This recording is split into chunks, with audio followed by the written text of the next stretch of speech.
क्या कहेंगी रागिनी जी? क्या कहूँगी, यही कहूँगी कि बहुत अच्छा लग रहा है और बहुत अपने आप को सौभाग्य मानती हूँ कि उनके साथ मेरा गाना है। सबसे पहले मुझे ये बताइए कि आपका कांटेक्ट कैसे हुआ हनी सिंह जी से?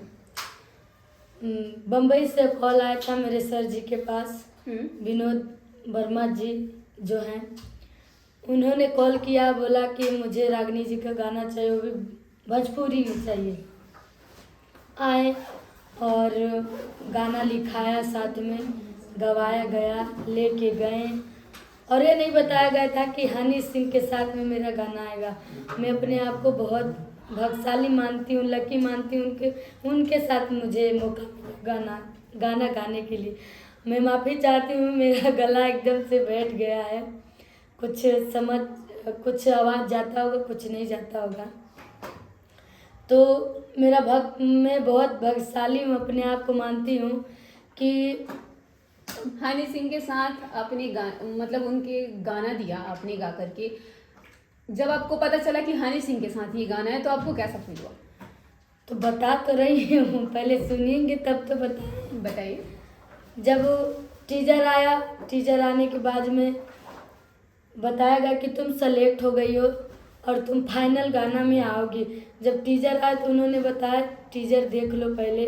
टीजर देखा गया, उसमें मैं बोली भी भैया मैं तो नहीं हूँ, तो उन्होंने बोला तुम फाइनल में आओगी, ईशा गुप्ता जी तुम्हारे गाने में लिपसिंग करेंगी, रोल करेंगी। उनका नाम नहीं जानती थी, बाकी हर फिल्म में उनका मैं देखी हूँ उनको। बाकी मेरा सौभाग्य कि उन्होंने मेरे गाने में, जो मैं उनको पर्दे में देखती थी, फिल्म में मैं देखती थी, और अगर जो अचानक से मेरे गाने में अगर जो रोल करती हैं तो मेरे लिए बहुत बड़ी बात है और सौभाग्य की बात है कि उन्होंने मेरे लिए इतना किया। गाना हिट चल रहा है, हनी सिंह जी आपको कॉल करके बात की है, बधाई दी है इस चीज़ के लिए? अभी तक नहीं। अभी तक नहीं। अच्छा, आपके बारे में हमने सुना है कि पहले आप गाना गाती थी, ढोलक बजाती थी, वहाँ से यहाँ तक का सफ़र कैसे आया? वहाँ से लेके यहाँ तक का सफ़र है, यही मैं बताना चाहती हूँ। मैं जो भी कुछ हूँ, आप मेरे से जो बात कर रही हैं, इंटरव्यू ले रही हैं, ये जो भी कुछ है दिवाकर शर्मा जी के वजह है और अनुराग इंटरटेनमेंट के जो मालिक हैं, मेरा हमेशा उसी पे गाना आता रहता है। मतलब कांटेक्ट कैसे हुआ जो आपके सर जी हैं उनसे?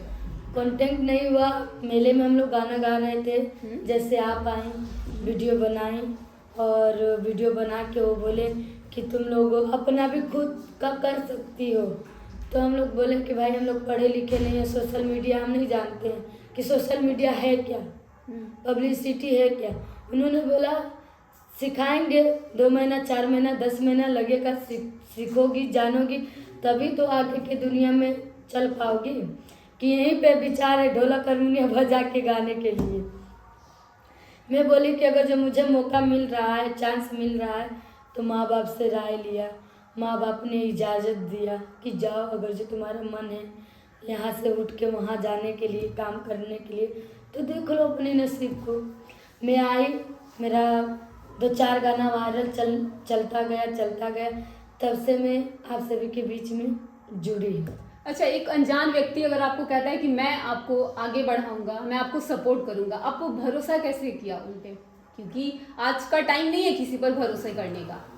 नहीं है भरोसा करने का, बाकी कुछ चीज़ें ऐसे होते हैं कि भरोसा करना चाहिए, इसलिए कि अगर जब 4 उंगली 5 उंगली एक बराबर नहीं है। मैं जान रही हूँ कि यहाँ पे विश्वास वाले भी हैं और ना विश्वास वाले भी हैं, और सबसे ज़्यादा विश्वासी वाले आपके साथ खंजर भोगते हैं, वो मुझे पता है। ऐसा नहीं है कि पता नहीं है, जो आपके खास हैं, जो आपके ज़्यादा करीब है, वही आपके पीछे क्या करेंगे आपको खुद नहीं पता है। तो मुझे पता है और हम लोग को लगा कि अगर जो मेरे लिए कुछ बोल रहे हैं, ऐसे लगा कि बहुत लोग चैनल वाले थे, आते थे, गाना गवाते थे, पैसा देके, वो अपने रास्ते, हम अपने रास्ते। वो लोग हम लोग के बारे में इतना भी नहीं बोले कि चलो तुम लोग अपना खुद का करो, चाहे तुम लोग के लिए कुछ हम करना चाहते हैं। जब वो लोग नहीं बोले और 10 में से अगर जो आप ऐसे बोलेंगी तो आप पे क्यों नहीं भरोसा होगा।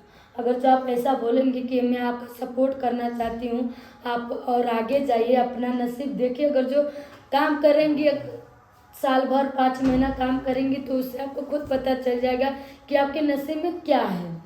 तो अगर जो आप बोलेंगी तो मुझे ज़रूर यकीन होगा। 10 लोग में से अगर जो एक व्यक्ति भरोसेमंद बोलता है तो आप ज़रूर उसका सुनेंगे और मन मिलाएंगे कि नहीं, मेरे लिए चलो 10 लोग try अपने करते हैं, हैं। 10 लोग अपने हैं। उन लोगों ने मेरे बारे में नहीं सोचा, 11वां आदमी 2-3 बार के अंदर में मेरे लिए इतना सोचा, तो चलिए मैं ट्राई एक बार करूँगी। भरोसा करके देखते हैं, ठीक है। भोजपुरी मतलब अभी आप एक चर्चित चेहरा बन चुकी हैं, भोजपुरी इंडस्ट्री के लिए भी बात करी है, तो क्या भोजपुरी इंडस्ट्री से अभी आपको ऑफर आया है? अभी तक नहीं आया है, आया भी होगा तो मेरे सर जी के पास आया होगा। ये बधाइयाँ आई हैं, बहुत बधाइयाँ आई है भोजपुरी इंडस्ट्री हाँ, से? बहुत। किन किन से बात हुई है? नहीं, सोशल मीडिया से बधाइयाँ आई हैं। सोशल मीडिया के जरिए, डायरेक्ट आपसे कोई कांटेक्ट नहीं किया? नहीं, मेरे सर जी से किया गया है। सर जी से क्या बता सकते हैं कौन कौन डायरेक्ट कांटेक्ट नहीं, किए तो होंगे? मैं ये नहीं बता पाऊंगी, इसलिए कि आज 4 दिन हो गया है मेरे गाना को रिलीज हुए हुए, और 4 दिन से कंटिन्यू मैं इंटरव्यू दे रही हूँ, तो मुझे खुद मौका नहीं मिल रहा है अपने सर जी से बात करने का। तो मैं कैसे पूछ लूँ, मैं पहले अपना देखूँ तब तो बाहर का दुनिया देखूँ।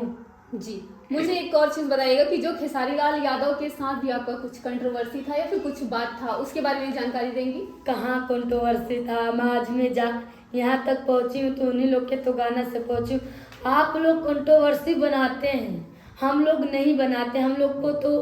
हम लोग शुरू से बोल रहे हैं, मैं बोल रही हूँ शुरू से, क्या जो भी कुछ हूँ मैं उन्हीं लोग के बदौलत हूँ। आप जो बोलेंगी हम वही दिखाएंगे, हम कंट्रोवर्सी नहीं करेंगे, हमने बात नहीं, किया है इसके आप सुनिए, आप लोग बातें को घुमा के कहाँ गिराते हैं, कहाँ उठाते हैं। और हम भी माइंड को समझते हैं, भले पढ़े लिखे नहीं हैं, उतना नॉलेज नहीं है बोलने का, बाकी चीज़ों को धीरे धीरे समझ रहे हैं, आप ही लोग से कुछ सीख भी रहे हैं। तो आप लोग ऐसा न करें कि उन लोग का, मैं इतनी छोटी सिंगर हूँ और इतने बड़े लोग का हाथ मेरे सर से आप लोग हटा रहे हैं, तो ऐसा न किया जाए। आप लोग इतना बधाई दीजिए कि हाँ, इतना बोल सकती हैं कि उन लोग से आप क्या कहना चाहती हैं, आपको मिलेगा कि नहीं मिलेगा। मेरा सौभाग्य रहेगा, मौका मिलेगा तो मैं ज़रूर गाऊंगी, और उन लोग से कभी भी मेरा शिकवा गिला नहीं है। वो लोग वादा किए हैं तो ज़रूर गाएंगे, जिस दिन मैं उन लोग की काबिल होंगे और जिस दिन उन लोग को मेरा आवाज़ अच्छा लगेगा, जिस दिन उन लोग को मौका मिलेगा तो उस दिन ज़रूर मेरे साथ गाएंगे।